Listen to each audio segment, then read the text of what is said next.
saya sidhem Kang Mur.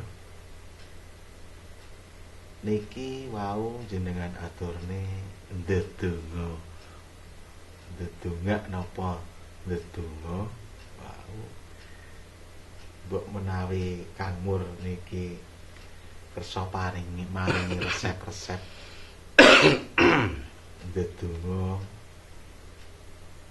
kalih niki kula sak bola-bola niki ngoten pripun resep ndedonga sing sae niku. Mas ndedonga niku sami kali nyuwun. Nggih. Nyuwun dumateng kersane Gusti ingkang Maha Kuwaos kan ngoten. Nggih. Nah, cuma memang manusia hidup kaya menungso urip niku karepe niku benten-benten. Nggih to? Nggih.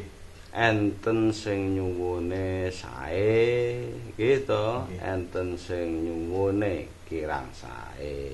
Ngoten niku wau.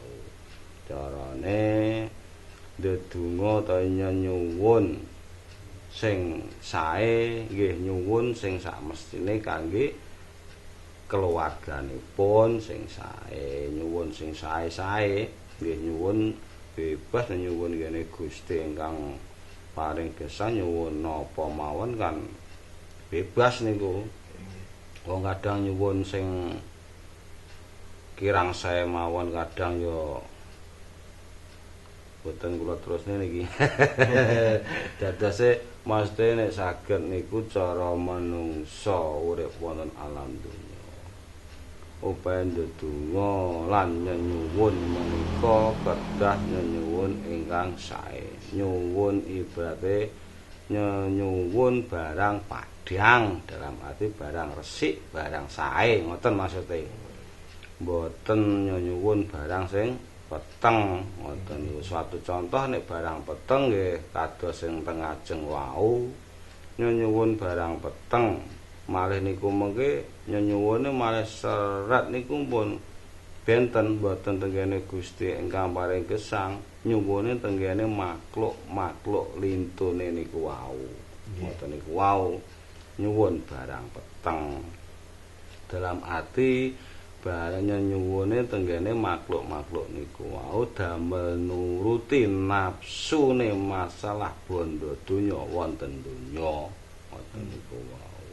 Ya padahal niku tetep enten imbase. Ngoten niku nek barang nyuwune barang pikantuke barang peteng tetep enten imbase. Anak putu niku tetep kantuk imbas. Ngoten niku. Secara niku pun ados ibaratnya memang tanduran nggih ngunduh nggih to. Nggih. Nyuwun dadose gadah barang sing boten sae tur dimanfaatne sing kurang sae pindah ngrugekne lintune. Lah niku padha karo nyuwun barang ala Nggih. digunakne luwih ala. Lah niku berarti kan tanduran-tanduran ala. Nggih. Lah nek suatu saat dene anak putune ngunduh tandurane kan niku sing salah kan menungsane urip piyambak, menungsa niku wau. Ngoten lho, mboten sampun cipta.